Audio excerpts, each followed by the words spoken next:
Մի քանի տարի անց 2018 եւ 2017 թվականներին իմ ուռուցքը պայթեց եւ մեծացավ մինչեւ 9-10 սանտիմետր չափի, ինչը նշանակում է, որ բառացիորեն իմ ուղեղի 1/3-ը ուտվել էր։ Երբ ուղեղում ինչ-որ բան ուտվում է եւ հեռացվում, այն երբեք չի կարող վերականգնվել։ Ես ունեի ոչ համասեռ ուռուցք, որի մեջ կային գլիոբլաստոմայի հատվածներ, որը գոյություն ունեցող ամենաագրեսիվ ուռուցքն է։ Դուք իրականում կարող եք դա տեսնել։ Մենք ցույց կտանք ՄՌՏ հետազոտության կոնտրաստային նյութով նկարը։ Արխիվներում չկա որևէ գրառում, որ այդ ուռուցքից ինչ-որ մեկը փրկվել է։ Մարդիկ ապրում են մոտ 1-ից 2 տարի կախված ուռուցքի չափից, բայց ոչ ոք դրանից երկար չի ապրում։ Եվ երբ ես անկեղծորեն ասացի իմ ամենը, հստակ ու պարզ լսեցի բարձր հզոր մի ձայն, որ ինձ ասաց, ես բացարձակապես թույլ չեմ տա, որ դու երբևէ հավիտյանս հավիտենից մահանաս։ Եվ այսօրվա հաղորդման ընթացքում, որին ես իսկապես անհամբերությամբ եմ սպասում, մենք հազիվ թե կարողացանք սկսել, որովհետև այնքան շատ թեմաներ կան, որոնց մասին նա եւ ես ոչ պաշտոնական միջավայրում քննարկել ենք։ Իմ հյուրը մի մարդ է, ով իր կյանքում շատ նշանակալի, ասենք, տրավմա, ողբերգություն ա ապրել։ Մասնավորապես, նա ուղեղի ուռուցք է ունեցել, շատ ագրեսիվ ուղեղի ուռուցք, որը նրան գրեթե մահվան շեմին էր հասցրել։ Նա հանդիպել է Աստծուն եւ առանց ավելորդ ձգձգման դուք հիմա կլսեք նրա պատմությունը։ Գորան Շուշլիչն այսօր մեզ հետ է։ Գորան, շատ շնորհակալ եմ, որ ժամանակ գտար մասնակցելու այս ոդքասթին եւ հուսով եմ, որ այս ոդքասթի միջոցով մենք կփառավորենք Աստծուն եւ այն կծառայի մյուսներին ոգեշնչելու եւ կառուցելու համար։ Դե հաստատ կարող եմ ասել, որ ես մեծացել եմ քրիստոնեական հավատքի շրջանակներում, իրականում ես ծնվել եմ այդ միջավայրում եւ իմ կյանքը կարելի ասել ավելի քիչ կամ ավելի շատ կամ նույնիսկ բավականին մեծ չափով ապրել եմ որպես քրիստոնյա հավատացյալ, բայց առանց իսկապես խոր հիմնավոր դարձի փորձառության եւ առանց հոգեվոր իմաստով իսկապես վերածնվելու։ 2010 թվականին ինձ մոտ ախտորոշեցին շատ լուրջ ուղեղի ուռուցք։ Այդ ժամանակ ուռուցքը մոտավորապես 4 սանտիմետր էր, բավականին մեծ զանգված։ Ինձ հոսպիտալացրին, բայց այդ պահին վիրահատություն չկատարվեց, որովհետև ես ամբողջությամբ համաձայն չէի այդքան մեծ վիրահատության ենթարկվել հենց այդ ժամանակ։ Եվ արդյունքում ես վերադարձա տուն ընտանիքիս մոտ։ Հենց այդ ժամանակ մենք որպես ընտանիք սկսեցինք ջերմեռանդորեն աղոթել Աստծուն, որ հրաշքով բուժի ինձ, եւ ես դանդաղ, բայց հաստատուն սկսեցի ինձ շատ ավելի լավ զգալ, նկատելով իմ ընդհանուր վիճակի եւ ինքնազգացողության աստիճանական բարելավում։ Եվ հետո, երբ սկսեցի ինձ ավելի լավ զգալ, ինչ որ կերպ սկսեցի կորցնել իմ կապը Աստծո հետ։ Եվ դրան զուգահեռ Գրեթե սկսեցի մտածել, թե իբր Աստված չէր, որ օգնեց ինձ, այլ ես առողջացա ինձ սեփական գործողությունների շնորհիվ։ Ես անցա բուսական քաղվածքների, հրաժարվեցի մսից, կաթից եւ բոլոր կենդանական ծագման արդյունաբերական մթերքներից։ Ես հետևում էի, գիտեք, ճիշտ թերապիայի խորքին բնական սննդակարգ, բուսական քաղվածքներ, առանց կեղծ վիտամինների կամ հանքանյութերի, որոնք իրականում վնասակար են եւ օգտագործվում են այսօրվա առողջ սննդի խանութներում։ Դրանք իրականում վնասում են մարդու օրգանիզմը։ Մեր օրգանիզմը կարող է յուրացնել միայն բուսական ծագման նյութեր, միայն այն պատրաստուկները, որոնք իսկապես տարբեր բույսերից քաղվածքներ են, եւ այդ ժամանակ դրանք գործում են այնպես, ինչպես պետք է։ Այստեղ շատ բան կա ասելու, բայց հիմա դրան չեմ անդրադառնա։ Օրինակ 2010 թվականին հենց այդ տարի, ինչպես եք զգում ձեզ կոնկրետ այդ ժամանակահատվածում։ Այդ ժամանակ զգացել եք որևէ ուժեղ գլխացավ կամ անհարմարություն, կամ մշտական գլխացամ էր։ Ինչ որ տեսակի միգրեններ էին։ Ինչպես հասակ այն կետին, որ ասացիք, «Հեյ, ուզում եմ գնալ բժշկի, որ սաստուգեմ»։ Դե ես բավականին հանկարծակի ուշագնաց եղա, ու հետո շտապօգնության մեքենայով ինձ անմիջապես տարան հիվանդանոց։ Եվ այնտեղ զննության ժամանակ հայտնաբերեցին, որ ունեմ բավականին մեծ ուղեղի ուռուցք մոտ 4-ից 5 սանտիմետր չափով։ Հետո նրանք անմիջապես ուզում էին ամեն ինչ ամբողջությամբ հեռացնել, բայց բարեբախտաբար իմ սիրելի կինը կտրականապես բողոքեց եւ վերջում թույլ չտվեց դա անել։ Այսպիսով նրանք զգուշորեն բացեցին իմ գանգը եւ հետո դա անելուց հետո անմիջապես զանգահարեցին կնոջս անկեղծորեն խնդրելով նրա հստակ թույլտվությունը ամեն ինչ ամբողջությամբ հեռացնելու համար։ Նա կտրականապես մերժեց, ուստի նրանք շատ ուշադիր փակեցին ինձ ու պարզապես թողեցին այնտեղ։ Եվ նրանց բժշկական գնահատմամբ ես գիտակցաբար էի ընտրել չմնալ կենթանի, ինչը խոր եւ դժվարին գիտակցում էր։ Եվ շատ երկար վազք։ Եվ հետո ես սկսեցի, այսինքն դրանից առաջ շատ միս ու անառողջ սնունդ էի ուտում, դրանից հետո ես դարձա բացարձակապես բուսակեր, օգտագործում եմ միայն բուսական սնունդ։ Եվ ես դադարեցի միս ուտել ու մնացած ամեն ինչ ու սկսեցի ինձ շատ ավելի լավ զգալ։ Այդ ժամանակահատվածում հիվանդանոցում եւ դրանից հետո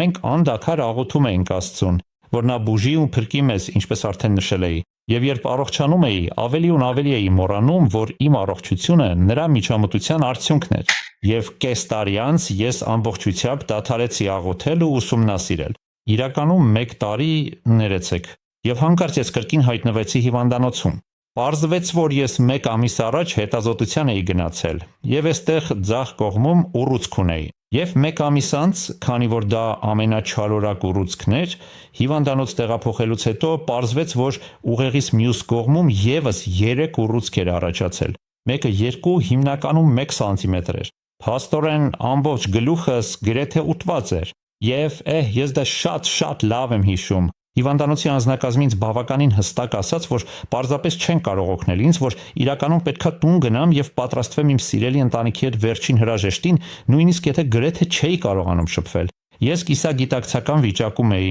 այսպես ասած, խորհրդանշական իմաստով, եւ հետո շաբաթ օրեր, կեսօրից հետո, ամառվա գագաթնակետներ մոտ 40 աստիճան Ցելսիուս, մենք մեզ տան վերին հարկում էինք եւ շատ մարդիկ էին եկել աղոթելու իմ ապաքինման համար։ Երկրնքում ոչ մի ամպ չկար, եւ հանկարծ աղոթքների ժամանակ սկսեց այդքան ուժեղ որոտալ, որ բոլորը վախեցան, մտածելով ինչա կատարվում, միգուցե աշխարհի վերջն է, այդքան բարձր էր, եւ հանկարծ ես ինձ լիովին լավ զգացի։ Ես կանգնեցի, ուժերս վերականգնեցի, հետո գնացինք հիվանդանոց ՄՌՏ-ի համար, եւ այնտեղ պարզվեց, որ բոլոր նոր գոյացությունները անհեթացել էին, կարծես երբեք էլ գոյություն չեն ունեցել։ Այսպիսով ձախ կողմի հիմնական ուռուցքը ինչ փոքրացավ, բայց այն ինչի պատճառով մահվան շեմին էի անհեթացավ, այսինքն Աստված բառացիորեն ստեղծեց իմ ուղեղի այդ հատվածը։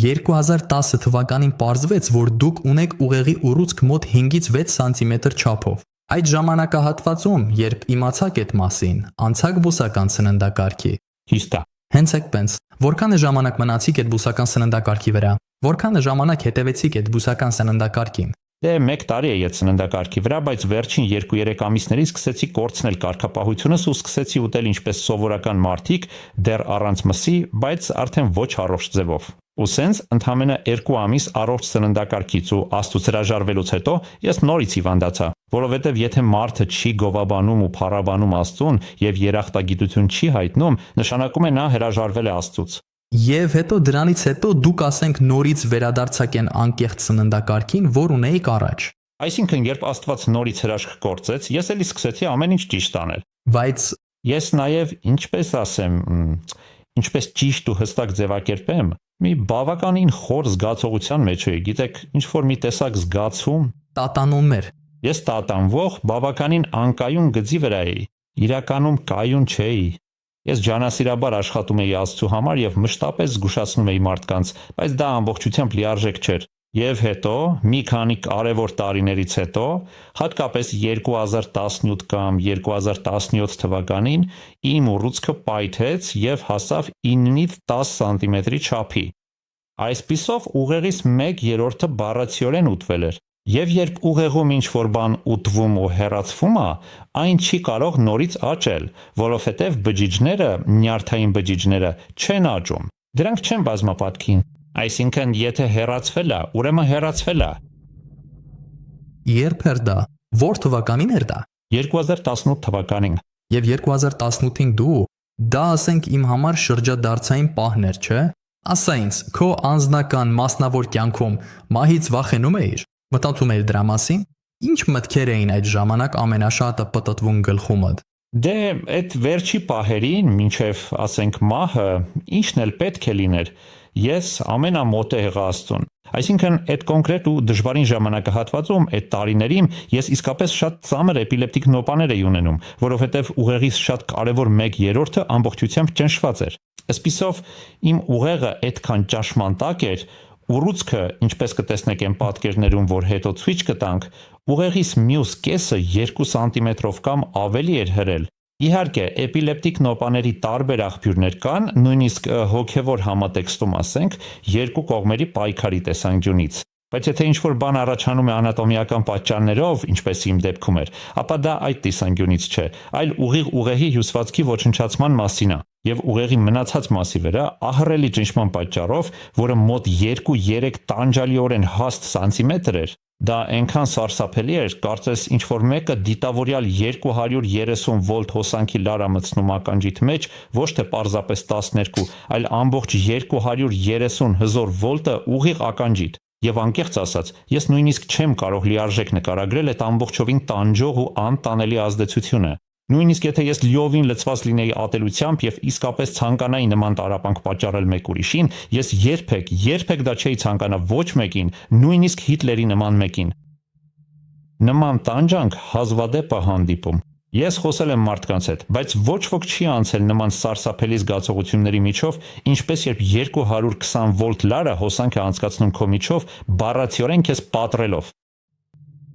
Այսինքն կարելի ասել հենց այդ պահին դու բառացիորեն մահվան մահճում էիր, քո կյանքի ավարտին դեմ առ դեմ կանգնած։ Այո, Ինչպիսին էր այդ ժամանակաշրջանը։ ես երբեք այսքան մոտ չեմ եղել Աստծուն։ Նույնիսկ այդ խորիմաստ մահվան մահճի պահից առաջ, գուցե 2 ամբողջ ամիս ավելի վաղ, երբ արդեն աներևակայելի թույլ ու տկար էի դարձել, կարողանում էի ընդամենը 20 կամ 30 քայլ անել ամեն օր, զգալով թե ինչպես եմ օրեցօր ավելի ու ավելի թուլանում։ Բայց ես այնքան մտերմիկ մոտ էի Աստծուն, որ մահվան հեռանկարը ինձ ամենևին չէր վախեցնում։ Միակ բանը գուցե իմ սիրելի կնոջ եւ իմ շատ սիրելի որդու համար էր, ում պետքա թողնեի իմ հետևից։ Բայց ինքս ինձ համար ես ոչ մի վախ չէի զգում։ Ես ինձ փրկված էի զգում։ Ես այնքան խոր կապ էի հաստատել Աստծո հետ, որ նույնիսկ մահը չէր վախեցնում ինձ, որովհետև մենք գիտենք, որ երբ Հիսուսը շուտով գա մեր սերնդի ժամանակ, նա հարություն է տալու բոլոր իր հավատացյալներին, ովքեր ընդունել են նրան եւ ապրել են նրա կամքով։ Այսպես, մի կողմից դա իմ կյանքի ամենագեղեցիկ հատվածն էր, բայց միևնույն ժամանակ ես զգում էի, որ եսասիրություն կլիներ այդքան խոր կապի միջոցով փրկությունը միայն ինձ համար ապահովել, երբ երկրի վրա այդքան շատ մարդիկ հավիտյան կկորչեն։ Եվ ահա թե ինչու, երբ պառկած էի այնտեղ, խոր աղոթք բարձրացրի Աստծուն։ Եթե դա նրա կամքն էր հրաշք գործել, որովհետև սա բուժման հարց չէր, այլ ուղեղտ ստեղծելու, քանի որ իմը արդեն քայքայված էր։ Այո։ Եկեք մի պահ հստակեցնենք դա։ Երբ չարորակ ուռուցքը հասնում է այնպիսի առաջադեմ փուլ, ինչպիսին ձերն էր, ցավոք այդ վերջին ճակատագրական օրերին պարզապես արդյունավետ բուժում գոյություն չունի։ Դա ողբերգականորեն մնում է այդպես դատապարտված անխուսափելի մահվան։ Իմ ուռուցքը շատ չարորակ էր։ Կան բարորական ուռուցքներ, որոնք քաղցկեղային չեն, պարզապես աջ են ուղեղում, եւ մարդիկ կարող են երկար ապրել դրանցով։ Նույնիսկ հնարավոր է վիրահատել դրանք։ Բայց իմը 3-րդ եւ 4-րդ աստիճանի էր եւ միատարր չէր։ Ինչ է նշանակում 3 եւ 4։ Ուռուցքների 4 աստիճան կա։ Առաջինը բարորակ ուռուցքն է, որը պարզապես սպիի նման է եւ հնարավոր է վիրահատական ճանապարհով հեռացնել։ Եթե դա արվում է ժամանակին, կարելի է փրկվել, բայց որքան բարձր է աստիճանը, այնքան անհնար է դառնում բուժել հիվանդին։ Ես ունեի ոչ միատարր ուռուցք, որի մեջ կային գլիոբլաստոմայի հատվածներ, որը ամենաագրեսիվ ուռուցքն է։ Ինչպես տեսնում եք, դա ցույց կտա ՄՌՏ-ի պատկեր կոնտրաստային նյութով։ Այսպիսով հատկապես կային սպիտակ հատվածներ եւ արխիվների համաձայն ոչ ոք երբեք չի ողջ մնացել այդպիսի ուռուցքից։ Մարդիկ ապրում են մոտ 1-ից 2 տարի կախված ուռուցքի չափից, բայց ոչ ոք ավելի երկար չի ապրում։ Իսկապես, եկեք պարզապես շարունակենք այս պատմությունը։ Այսպիսով 2018 թվականին դու մենակ պարկած էիր քո անկողմում։ Ինչ աղոթք ուղեցիր Աստծուն։ Ինչպիսին էր դա։ Ես շատ երկար ժամանակ աղոթեցի։ Այդ պահին ինձ մոտ ժամացույց չկար, բայց ամենակիչը մի ամբողջ ժամ պետքա լիներ։ Այնտեղ կրկին այդ սուրբ տարածքում խոնարհությամբ խոստովանեցի իմ բոլոր մեղքերը ամենակարող Աստծուն եւ անկեղծորեն արտահայտեցի իմ խորին ցանկությունը ամբողջովին նվիրել իմ ողջ կյանքը նրան։ Ես իրականում բիզնեսի ոլորտում եմ։ Ես տնտեսագետ էի եւ արտադրողի հետ միասին հիմնեցի մեծ ընկերություն զեյնային սարքավորումներ արտադրելու համար, եւ դա ինձ էլ ավելի հեռացրեց Աստծուց։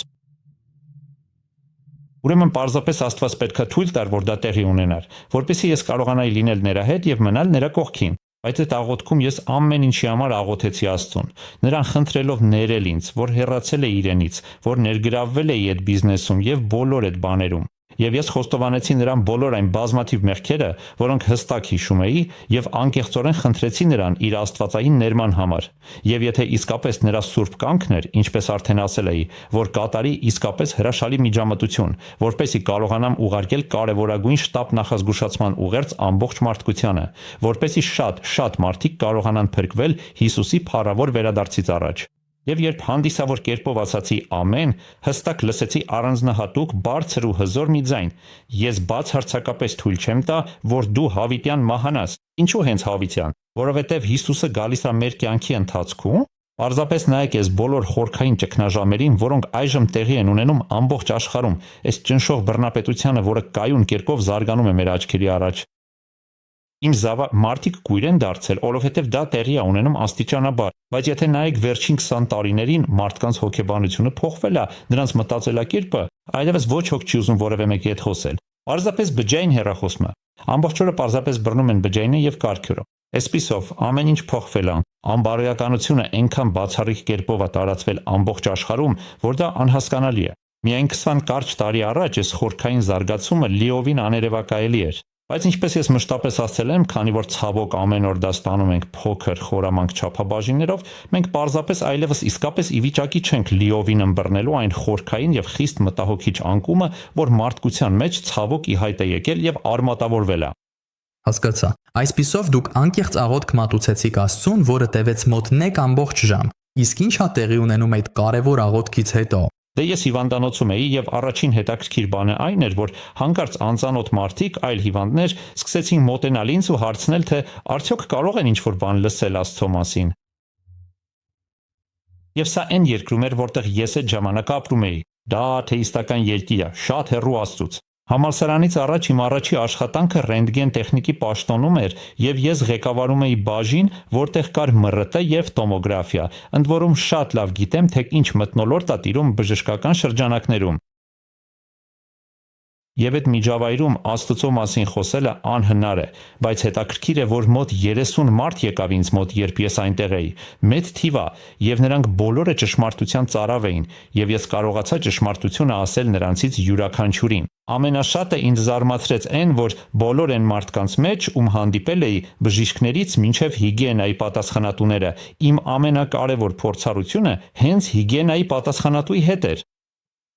Ինչ որ կերպ կնոջս միջոցով նա սկսեց հետաքրքրվել իմ մասին։ Իրոք դժվար է հասկանալ, երբ լրիվ անծանոթ մարդիկ հարցուփորձ են անում ու ուզում են կապ հաստատել քեզ հետ։ Հետո ես եւս մի քանի օր անցկացրեցի մեկ այլ հեռավոր վայրում եւ ցավոք այդ հատուկ կնոջը հանդիպելու հնարավորություն չեղավ։ Ուրեմն ես գնացի այնտեղ ու նույնիսկ բավականին հեռվից նա անմիջապես կանչեց ինձ. «Գորան, հեյ, կարող ես ինձ իսկապես խորիմաստ մի բան ասել ճշմարտության, Աստծո, Հիսուսի մասին»։ Այսինքն այնտեղ այնքան անհավատալի հրաշքներ էին տեղի ունենում, մարդիկ հավատքի էին գալիս այդ հիվանդանոցում, որ ես անկեղծորեն շոկի մեջ էի, որովհետև երբեք նման բան չէի տեսել։ Ես միշտ ուսումնասիրել էի Աստվածաշունչը եւ վերջին ժամանակները Հիսուսի վերադարձից առաջ, բայց երբեք չէի ականատես եղել Աստծո այդքան հզոր ու ուժգին գործերին։ Կարող եմ նաև ասել, որ նույնիսկ այսօր ես ինտենսիվ աշխատում եմ Աստծո համար եւ հրաշքները շարունակվում են ամեն ժամանակ։ Օրինակ, վերջերս ես շատ իսկապես տարօրինակ եւ անկեղծորեն անհավանական հանգամանքների արդյունքում, որոնք պարզապես իրատեսական կամ նույնիսկ հնարավոր չէ համարել, ինչ որ կերպ ես կարողացա հասնել հենց այդ մարդուն։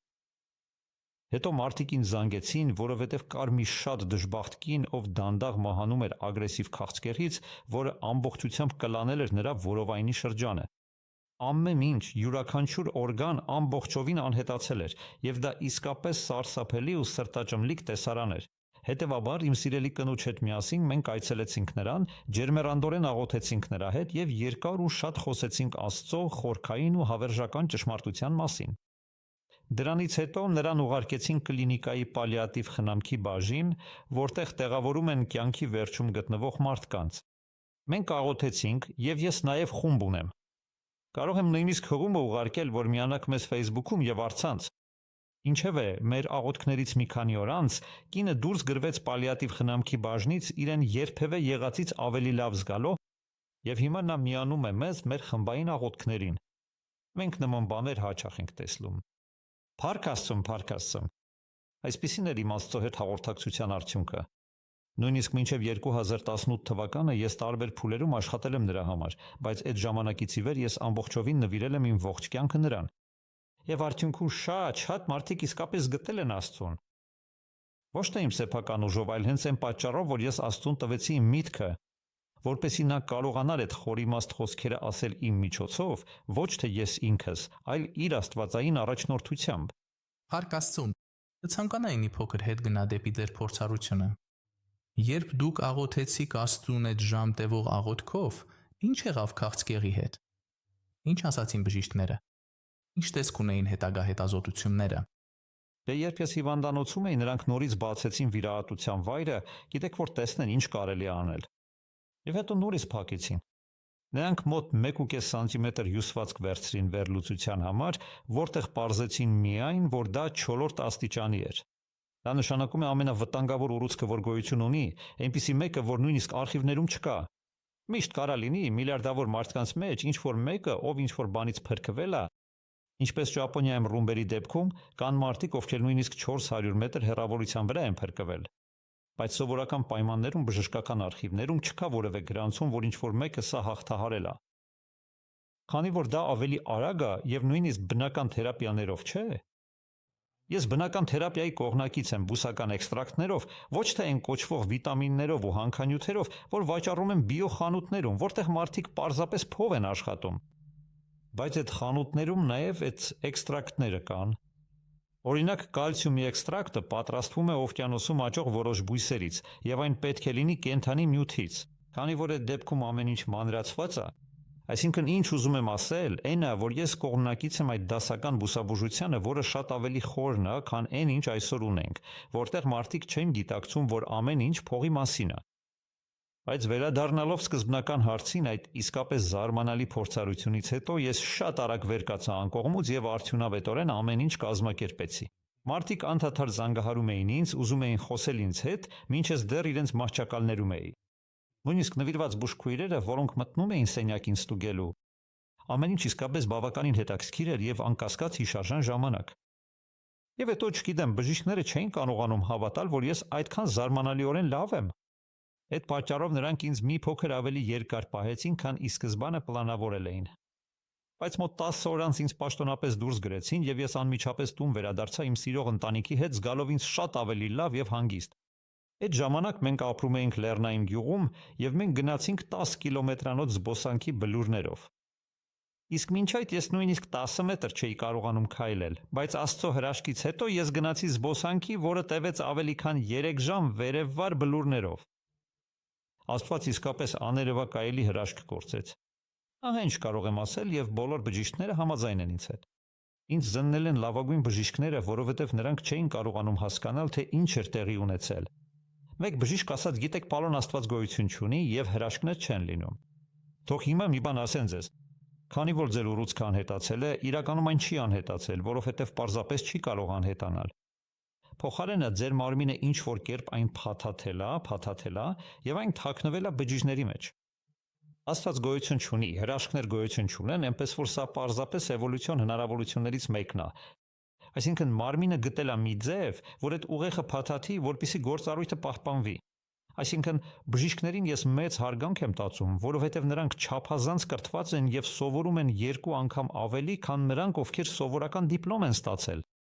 Բայց որպես բժիշկ մարդը պետք է իր սեփական միտքը օգտագործի, որովհետև դեղագործական արդյունաբերությունն է ղեկավարում համալսարանական գործընթացը եւ ուսանողներին լցնում է կեղծ տեղեկատվությամբ, որպեսզի իրենց դեղերը վաճառվեն։ Բայց պետք է դա ընդգծել։ Բժիշկները անհրաժեշտ են բնական բժշկության մեջ։ Մենք շատ մարդիկ ունենք, ովքեր ծայրահեղության են գնում ու ասում են, որ ընդհանրապես բժիշկների կարիք չունենք։ Իսկական հավասարակշռությունը երկուսն էլ օգտագործելն ու զտելն է։ Հենց դա էլ իրականում տեղի ունեցավ։ Բժիշկները բավականին զարվածած էին, ոմանք իսկապես ընդունեցին ճշմարտությունը եւ այդ խմբի բժիշկներից մեկը նա երկար ժամանակ մեր աղոթքի խմբի կարևոր անդամ էր։ Այսպես որ հիմա որ բժիշկների մասին ենք խոսում, հենց նոր հիշեցի, որ մի ընկեր ունեի, որի հետ շատ մոտիկ էի։ Նա բժիշկ էր, ուներ իր սեփական բնական բժշկության պրակտիկան, շատ պաշտոնական բժշկական մասնագետ էր, բայց ներգրավված էր նոր դարաշրջանի կրոնում, որտեղ օգտագործվում էին այն կողմից եկած մեթոդներ։ Եվ հետո հրաշալի ձևով Աստված մեզ կապեց իր մոր միջոցով, ով աթեիստ էր եւ իմ բուժման փորձի մասին լսել էր։ Եվ հետո նա ուզում էր, որ ինա դեպքի մասին էլ խոսենք։ Նա ուներ, ինչպես է դա կոչվում։ Դա հիվանդություն է, երբ նյարդերը քայքայվում են եւ շուտով չես կարողանում քայլել, ավելի ու ավելի ես թուլանում, վերջում նույնիսկ բերանդ չես կարողանում բացել ու մահանում ես։ Ընդհանուր առմամբ դա անբուժելի է, չկան մարդիկ, ովքեր այդ հիվանդությունից ապաքինվել են։ Եվ նույնիսկ այն ժամանակ Աստված նրան պաշտպանում էր, նույնիսկ մինչև մեզ հանդիպելը։ Թեև նա նոր դարաշրջանի գաղափարներով էր տարված, նրա հիվանդությունը բավական դանդաղ էր զարգանում 10-ից 15 տարվա ընթացքում, ինչը սովորական չէ, բայց Աստված նրան պատրաստում էր, որովհետև գիտեր, որ նա ճշմարտությունը պիտի ճանաչի։ Եվ հետո նա միացավ մեր խմբին, իսկ ավելի ուշ, լավ, հիմա շատ մանրամասների մեջ չեմ մտնի, բայց հիմնականում մենք շատ ենք խոսում ճշմարտության, կրոնի եւ նման բաների մասին։ Շատ խոչընդոտներ կայի։ Սատանան փորձում է նրան կանգնեցնել, բայց հիմա նա շատ հավատարիմ կին է Աստծուն։ Եվ հենց վերջերս 2-3 ամիս առաջ ամեն ինչ վերացավ։ Նա ֆիզիկապես նորմալ դարձավ, թեև այդ նյարդերը վնասված էին, ամեն ինչ վերականգնվեց եւ հիմա 68 տարեկանում նա քայլում է այնպես, կարծես դեռահաս լինի։ Փառք Աստծուն։ Ասա ինձ, այն պահից, երբ աղոթեցիր մինչև ամբողջական բժշկությունը, որքան ժամանակ անցավ։ Դա միանգամից եղավ աղոթքից անմիջապես հետո, թե մի ժամանակահատված կար, որի ընթացքում աստիճանաբար անցավ։ Կարող ես հիշել։ Դե ինչպես ասացի, դրանից հետո անմիջապես վեր կացա եւ ուժերս ու ամեն ինչ վերականգնվեցին, բայց գուցե 1 կամ 2 տարի պահանջվեց, որ ամեն ինչ կարգավորվի, որ ուղևում կուտակված արյան նստվածքները մաքրվեն եւ ամեն ինչ։ Բայց պետք է ասեմ, չեմ կարծում, թե կսուտասանեն։ Աստված ինձ մի քիչ ավելի թույլ թողեց։ Այսինքն նույնիսկ այսօր ես լիովին ուժեղ չեմ, եթե օրինակ վերցնենք Առաքյալ Պողոսին, նա 3 անգամ աղոթեց Աստծուն, որ այդ հիվանդությունը իր գլխից հեռացնի։ Եվ Հիսուսն ասաց նրան, ինչպես կարդում ենք Աստվածաշնչում, դու արդեն բավականաչափ խնդրել ես ինձնից, այլևս այդ մասին մի խնդրիր։ Այսպիսով Աստված հաճախ մարդկանց թողնում է տառապանքի մեջ, որպեսզի նրանք գոռոզ չդառնան։ Որպես ղեկավար գուցե ես հակված էի գոռոզանալու, եւ հենց այդ պատճառով Աստված ինձ այսպես թողեց։ Նա ինձ ամենուր տարավ, բայց վերջում դեպի իրեն եւ դեպի խոնարհություն։ Բայց ես եւ մենք բոլորս պետքա միշտ աղոթենք Աստծուն, որ մեր բացասական գծերը նորից չզարգացնենք։ Իհարկե, պատմեք ինձ այդ ամբողջ հիվանդության, բուժման արձակուրդի, դժվարությունների ու փորձությունների ընթացքում ինչի միջով անցաք։ Ինչ ասենք Աստված ձեզ ցույց տվեց այդ ամբողջ փորձառության ընթացքում։ Սեր, ինչպիսի կյանք էիք ապրում մինչ այդ։ Ապրում էի սովորական քաղաքացու միջին կյանքը։ Ես հանցագործությամբ չէի զբաղվում կամ որևէ առանձնապես չար բանով չէի զբաղվում, բայց իրավիճակը այնպիսին է, որ Աստծո առաջ հանցագործները հաճախ ավելի մոտ են նրան եւ փրկությանը, քան մարդիկ, ովքեր սառել են, նրանք, ովքեր ճանաչում են Աստծուն, բայց սառել են, եթե նայենք, եկեք հիշենք Գոհին, ով Հիսուսի կողքին էր խաչի վրա։ Նա փրկվեց, բայց բոլոր են հрьяաները, ովքեր սպանեցին նրան, ովքեր մոտ էին Աստծուն, չփրկվեցին։ Այսպիսով Աստված մեր պատասխանատվությունը որոշում է մեր գիտելիքի չափով։ Եվ քանի որ ես հովիվների, քրիստոնյա քարոզիչների երեխա եւ թոռն էի, ես ուրիշներից ավելի շատ գիտեի, եւ Աստված մեղքը չափում ըստ գիտելիքի։ Այսպիսով նրանք, ովքեր ոչինչ չգիտեն, ովքեր երբեք չեն լսել անգամ, որ Աստված գոյություն ունի, կփրկվեն իրենց բնավորության եւ ունեցած գիտելիքի համաձայն։ Բայց որքան խորն է մեր գիտելիքը, ինչ որ իմաստով, այնքան ավելի պաշտպանված ենք, որովհետև որքան խորն է մեր գիտելիքը, այնքան ավելի մոտ ենք Աստծուն եւ ավելի պաշտպանված, բայց միևնույն ժամանակ նաեւ ավելի պաշտպանատու։ Ճիշտ է։ Այսպիսով, թույլ տվեք կրկնեմ գիտելիքը, փրկության պայման չէ, բայց այն օգնում է։ Սատանան, երբ մենք գիտելիք ունենք, կարող է ավելի հեշտությամբ տանել մեզ նոր դարաշրջան, ամեն տեսակ բաների մեջ։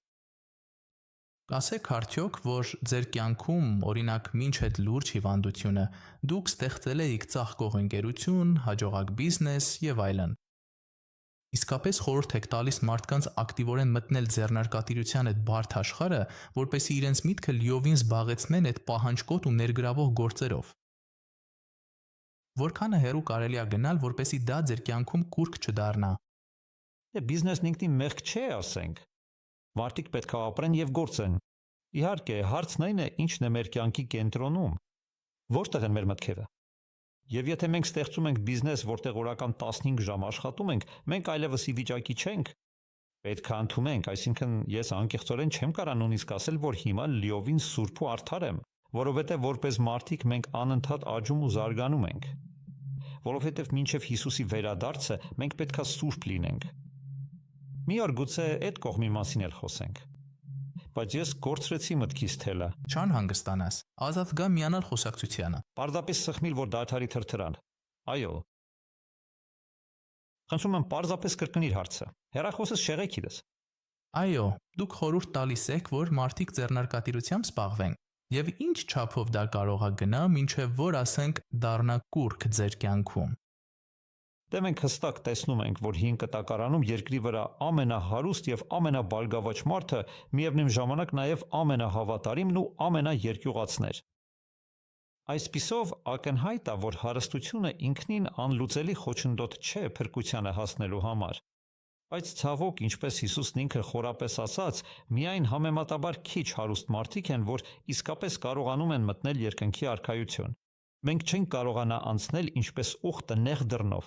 Դա նշանակում է, իմ կարծիքով, բիզնեսը իսկապես բիզնեսը միայն այն դեպքում, երբ Աստված է մեզ առաջնորդում եւ նա է մեզ տանում նույնիսկ բիզնեսի հարցերում, եւ մենք շարունակում ենք կարճած մնալ նրան, որպեսզի երբ աշխատում ենք, աղոթենք եւ նրանից առաջնորդություն խնդրենք իմանալու համար, թե ինչ պետք է անենք այստեղ։ Կխաբենք արդյոք մեր գործարար գործընկերոջը, կլինենք անավմիր, կգոհանանք որևէ կերպ։ Բայց դա էլ չէ ատանը։ Հիմնական հարցն է, թե ինչն է մեր մտածողության կենտրոնում։ Եթե տեսնում ենք, որ բիզնեսի պատճառով չենք կարողանա, առնվազն 1 ժամ առավոտյան արթնանալուց հետո աղոթել, եթե զգում ենք, որ դադարում ենք, որ բիզնեսի ստրեսը հաղթել է մեր ուժերին, որ այլևս էներգիա չունենք վեր կենալու եւ 1 ժամ աղոթելու, ինչպես նաեւ երեկոյան քնելուց առաջ աղոթելու, դա մեզ համար պետք է նշան լինի, որ սա Աստծո կամքին համահունչ չէ։ Դու ամբողջությամբ բուժվել ես այդ փորձառությունից։ Այսօր 2025 թվականն է եւ ասենք, որ մոտ 4 կամ 5 տարի է անցել այն պահից, երբ ազատվել ես դրանից։ Ճիշտ է։ Միգուցե նույնիսկ ավելի շատ։ Դա 2018-ն էր, չէ՞, հիմա 2025-ն է, դա 8-ից 9 տարի է։ Ինչպես ես քեզ հիմա զգում։ Կարծում եմ դիտողները դա շատ հետաքրքիր կգտնեն։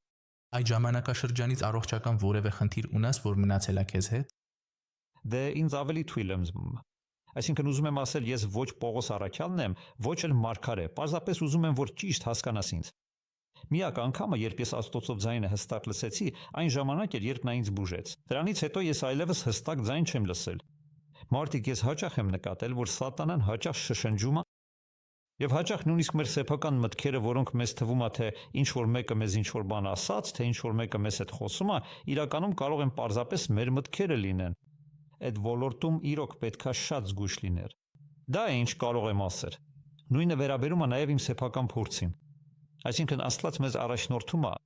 եւ երբ մենք նրա մոտ ենք, ի վերջո սկսում ենք լսել նրա խոսքերը, բայց սատանան սահմանափակումներ է դնում մեզ վրա։ Եկեք հիշենք օրինակ այն կարևոր պահը, երբ ոնց որ ասում են Աբրահամի ուղիղ սերունդը Եսավի գծով, Հակոբը, երբ հայտնի է, որ նա մենամարտեց Հիսուսի հետ, Սուրբ Գիրքը հստակ նշում է, որ դա հրեշտակ էր։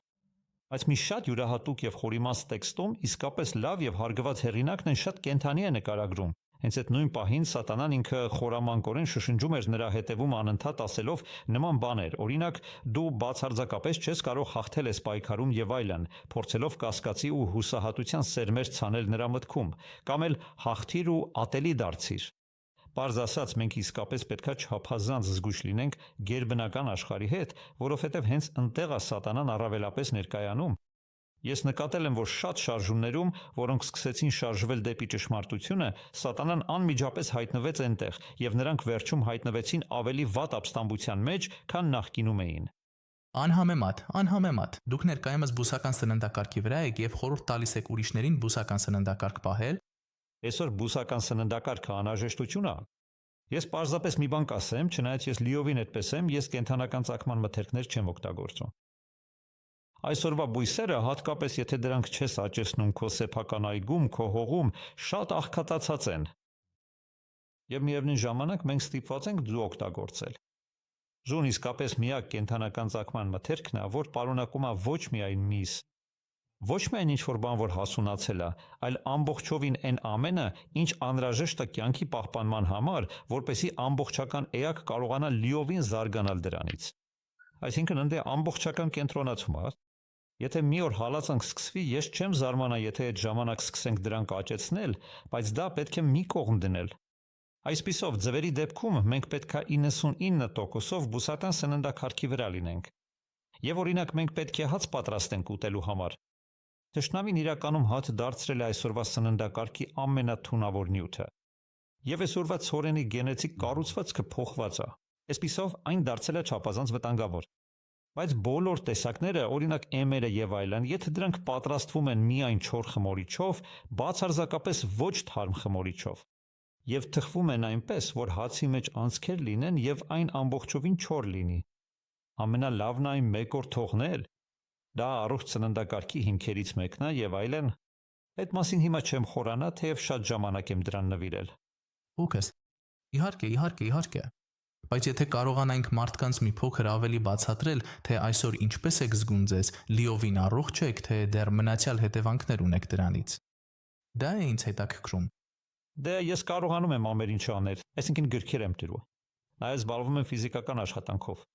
Եվ հաճախ երկար ճանապարհներ եմ վարում, մասնավորապես 600 կիլոմետր մեկ ուղղությամբ, ինչը բավականին երկար ճանապարհ է։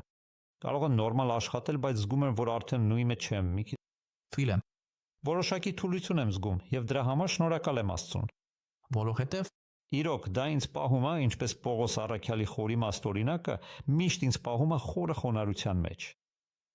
որպեսզի երբեք չհպարտանամ եւ ի վերջո չհեռանամ Աստծուց։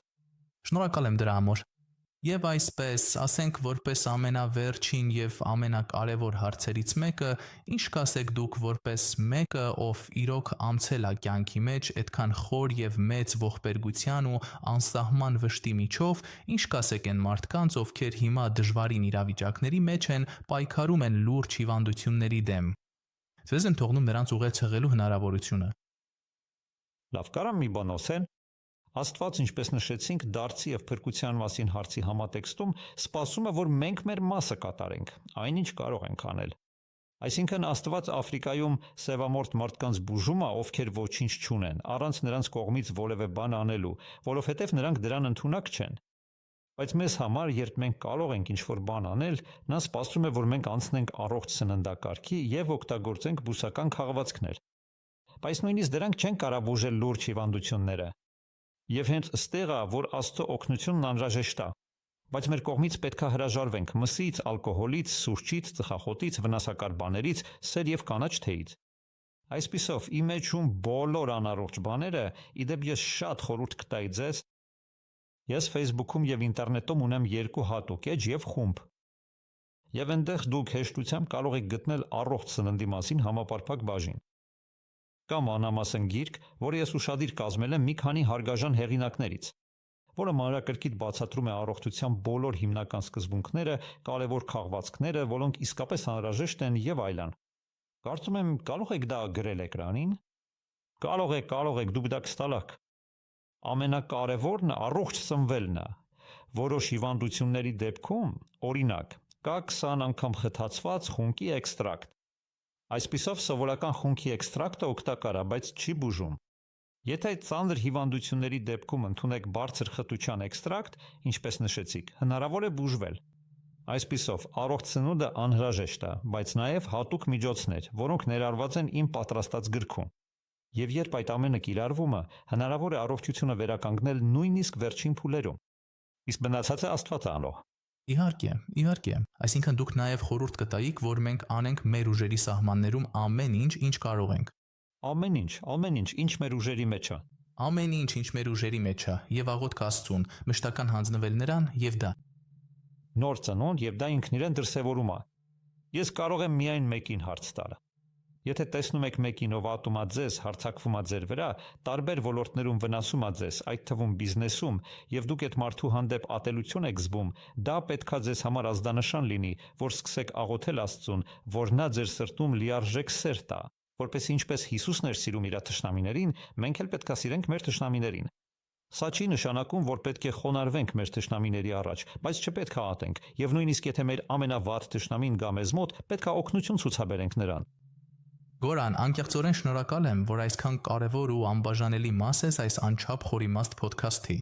Եվ եթե կարելի է, թույլ տվեք համարձակ լինել եւ տալ վերջին խորիմաստ հարցը։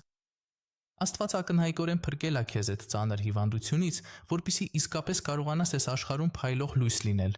Բացահայտ կիսվելու նրա եւ նրա աստվածային խոսքի մասին, եթե սա լիներ քո վերջին անկեղծ ելույթը երկիր մոլորակի վրա, ինչ հորիմաստ ուղերձ կցանկանայիր փոխանցել բոլոր մարդկանց։ Աստված սիրում է ձեզ, Հիսուս սիրում է ձեզ։ Չկա ավելի մեծ սեր, քան այն, որ Աստված Հայրը եւ նրա Որդի Հիսուսը տվել են մեզ։